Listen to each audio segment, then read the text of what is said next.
Right, so yeah, just eating some lovely almonds, jelly cabanossi, coconut water, just so much sugar in it, crazy. And hopefully you get this nice view behind me.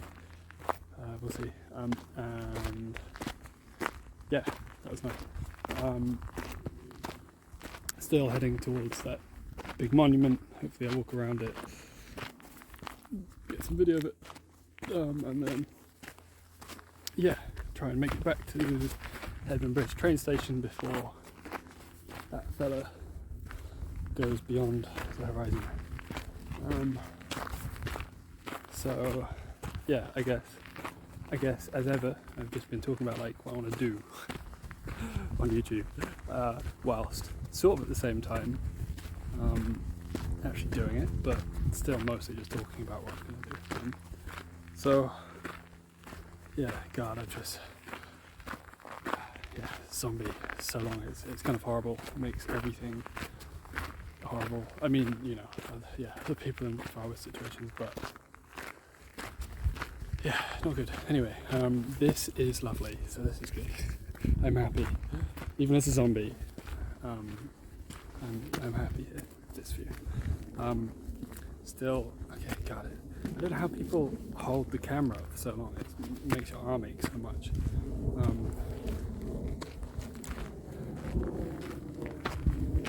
Maybe they just have like really long sticks or something. I don't know. Or just more ultra wide, so you can hold it like there and it looks like you're way over there. Something like this. Anyway, yeah, so, you know, times like this I wish I had a Yorkshire accent or a Midlands accent, so that, you know, people would just naturally want to listen to me talk. Sadly not the case, so I will make do with what I have. Yeah, what was I going to talk about? I don't know. I'll just kind of walk for a bit, see what pops into my head. Probably not do much editing. I will still put off editing for a little while, really. You know, like heavy editing. Yeah, at least for this video. Like, yeah, whatever. I'm still just trying to get stuff out at the moment. We'll gradually put more effort into scripting, writing, so on, and gradually more effort into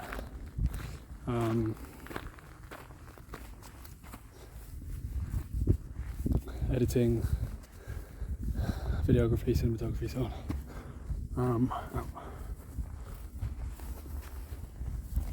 Yeah, so I don't think anyone will have watched this far, but well done if you have. Is that? Yeah, I don't know. Maybe it's just my left arm. I just can't really do it with my left arm. Anyway, stop talking so I can at least maybe have a nice shot of this. Okay, try and remember. What are we talking about?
Man City.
Right.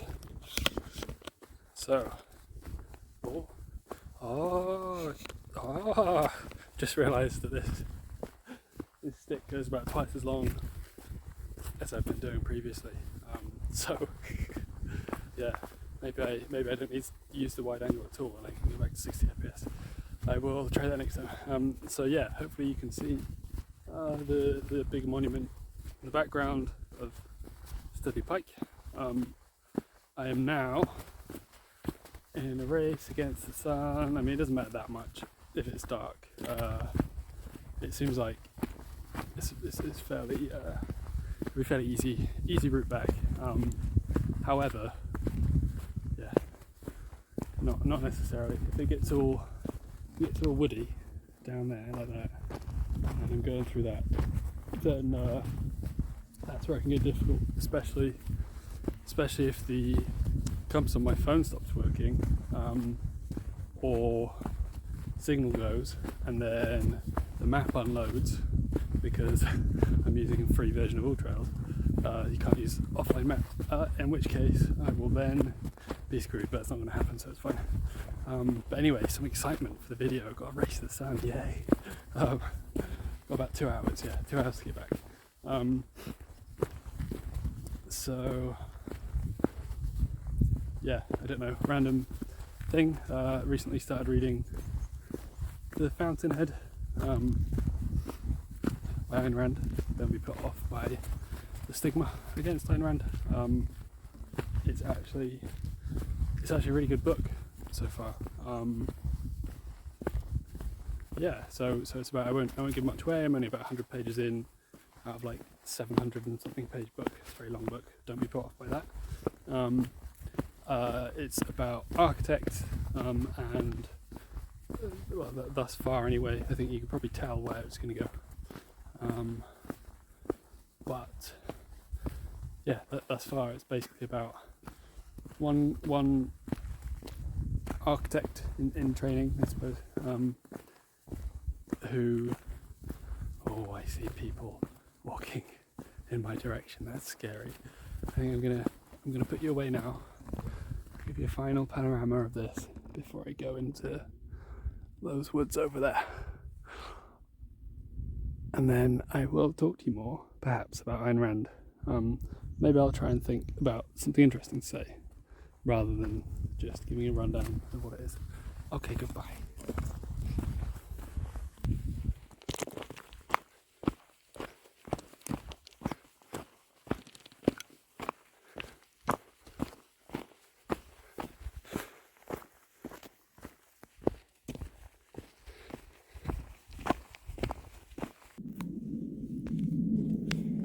Hello, Mr. Sheep. The many Mr. Sheeps and Mrs. Sheeps. Goodbye, Mr. Sheep.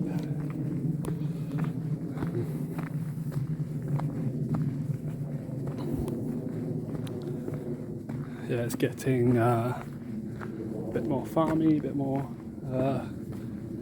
civilized in a bad sense.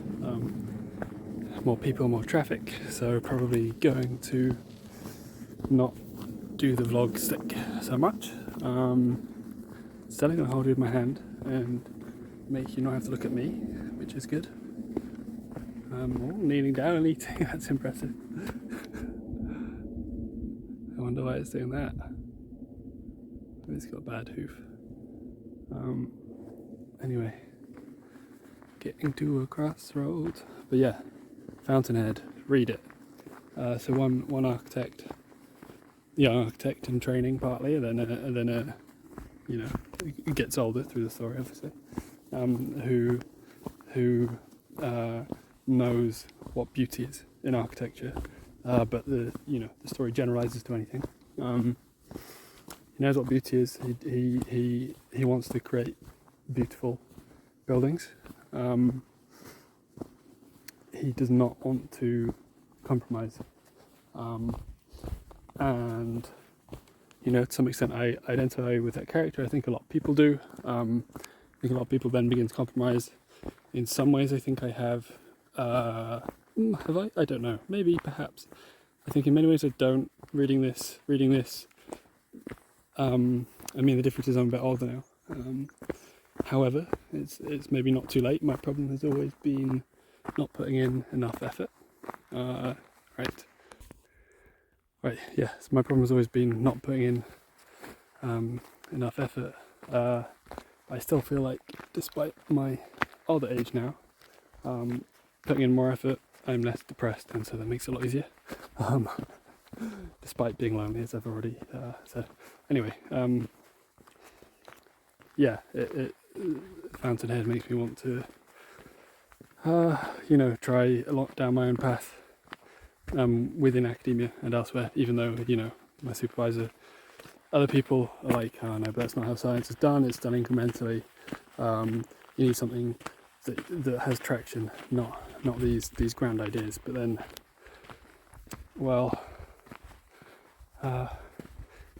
I don't think that gets you anywhere.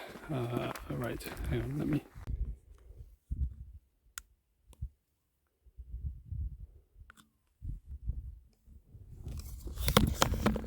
Right, full length again. So I will continue with my science academia run, and then go back to Fountainhead and Howard Roark and Peter Keating. All of my supervisors want this, and basically everyone else in science, apart from those who are, like the guy I mentioned earlier on the psych project. They do have these big projects, which maybe indicates that they're not as successful as the people thought they would be, which I would be running that risk too. But so everyone wants this incremental progression where you answer. I'm talking in sciences with more latent variables, less direct empirical measurements. So for me, this is cognitive science. So kind of, it would have just been called cognitive science, 50 years ago, but now kind of intersection of AI and computational neuroscience. And so, hello, Mr. Cow. Hello, Mr. Cow. Hello. Oh, okay. No, I leave you alone. Don't worry. That cow doesn't like me. Nice old abandoned building there. Goodbye. It's okay. I don't know. The cows normally like me. They haven't recently. Maybe something in me, evil seed growing. But yeah, so they want, you need to answer these small binary questions, and slowly you're expanding the field of knowledge, and then it keeps going. But actually, there's not really any evidence of this, right? Like, I guess I need to go into a detailed discussion about some field as an example, like my particular area, perhaps. I will do that at a later date, but I think I won't for now. But anyway, yeah. So this incrementally growing knowledge doesn't really work.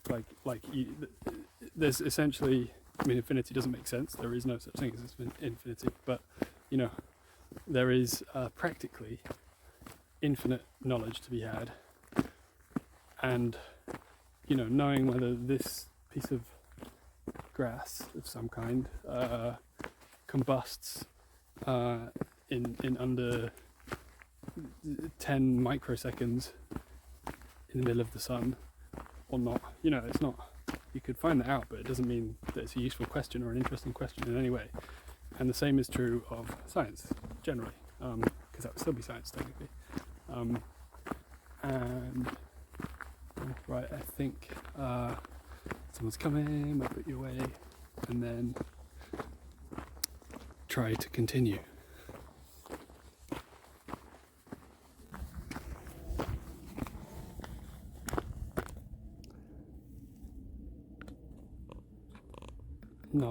No. Come on, you silly gimbal. Yes, there we go. Right. Embarrassed in the presence of people still. So, yeah, there's not how things haven't panned out in my little niche, which is motor learning, specifically motor adaptation. I say it's my niche. Didn't plan it to be my niche, and then a year ago just kind of fell into it. I think there are interesting questions. Well, the most interesting questions are kind of outside of it, but parts relevant. I'll go into that in a future time. That won't make any sense to anyone. I'm not saying anything of any substance there. But anyway, my main point is, so like Howard Roark in Fountainhead, I think that this is not how science should be done. I'm full of myself by thinking that. However, at the same time, I'm not the only one that thinks this. There are, I would probably correct to say many. There are many very, very intelligent people, including many people far more intelligent than I, far more wise than I, experienced than I, have put in far more effort than I, far more time than I in looking into this and more empirical experience, more theoretical experience, who also see it this way, that that doesn't lead to progress. And in the machine learning community, it's the same. These little crappy, tiny incremental changes, for the most part, they don't lead to AI. At least, and the people that want AI in the more general sense, or like robotic AI in a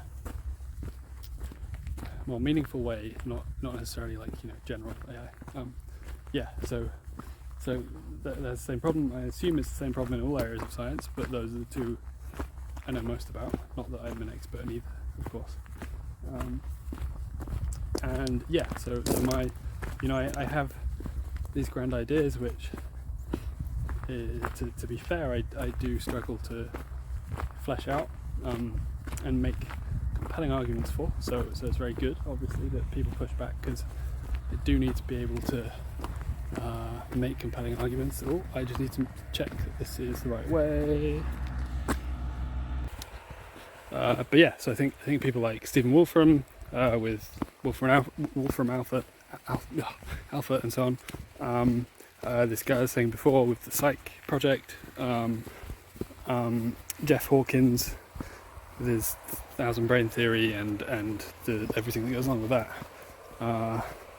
These people they're doing the right thing.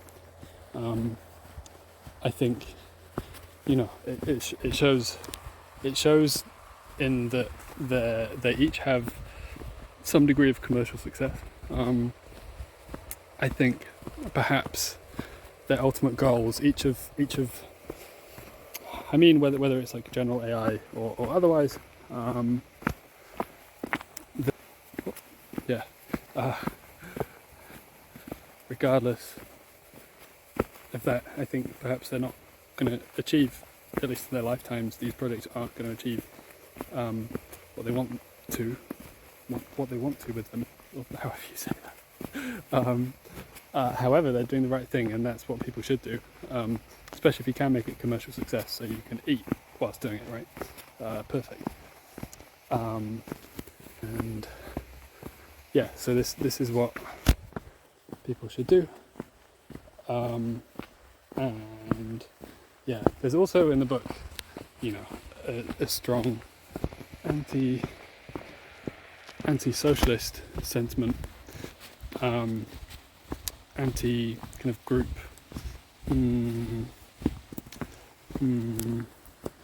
power, if you will, which is I think there's a lot of nuance to this, and it might be that both of these things, so the right kind of socialism in one future path, and then the right kind of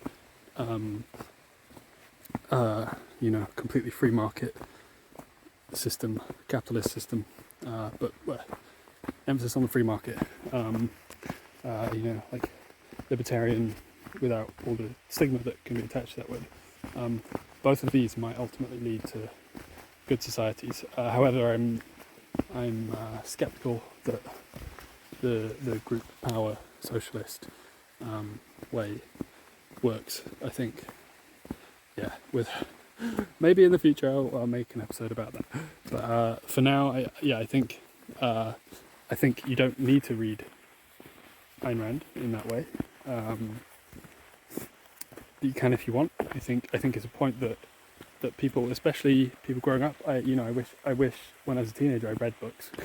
For starters, I wish this was one that I read, and I wish that every teenager could read it and get value out of it, which is there, even if they ultimately don't agree politically or whatever. That's fine. I think there's great value in it, and everyone should read it.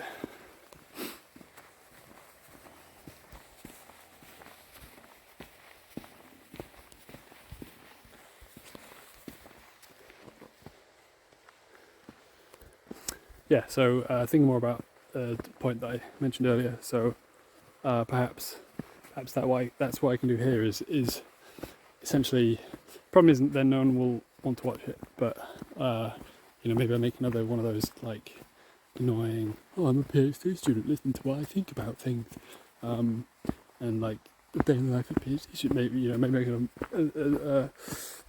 attract that kind of audience, which nothing against the audience, there's more against the vloggers. Where am I? So I said that as I was right next to this useful sign. So that's what I can do. It perhaps is, anyone interested in science.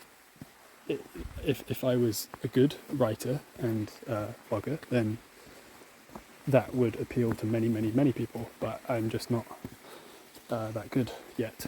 But I'll try. I can always redo it again in the future. I think so. The idea will be to essentially write a mini thesis, not entirely formalised and not to the standard of peer-reviewed paper, but about why I think, and it will, I guess, largely be drawing on other people's ideas, why I think that this incremental approach is it's verging on insanity, and that will force me to really think through these ideas, and then can maybe have a clickbaity title, get lots of dislikes or people. Right, so probably going to be a fairly abrupt ending. Probably don't have anything good to cut from to this, but yeah, goodbye. Hopefully in the future I will have a nicely fleshed out video, or at least better improvements, incremental improvements. That's what we care about, isn't it? But yeah, no, in this case that's actually appropriate. Hello sheeps, sheepy sheep sheep. Oh, maybe we'll get a goodbye from a sheep at the gate. Hello.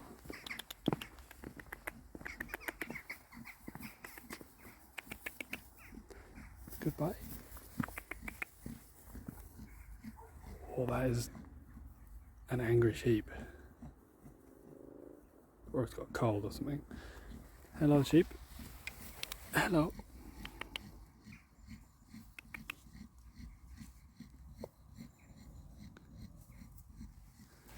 Hello. Oh. Hello, lamb. Hello. Okay, goodbye. Goodbye. See you next time. It's like a dog sheep. Goodbye, dog sheep.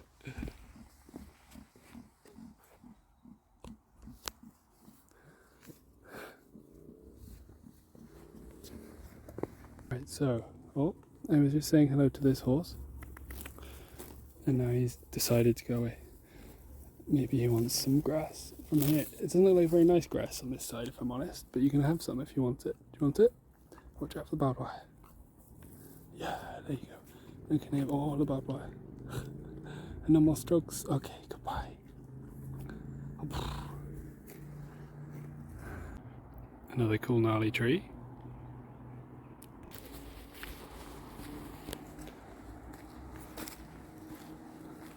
Right, so I think I saw a very nice bench with a nice view around the corner, so I'm gonna go see what it's like.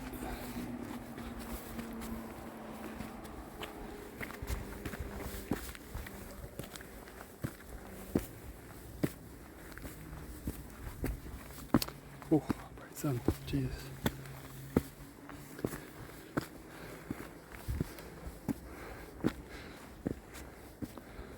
Oh, this is nice. It's very nice.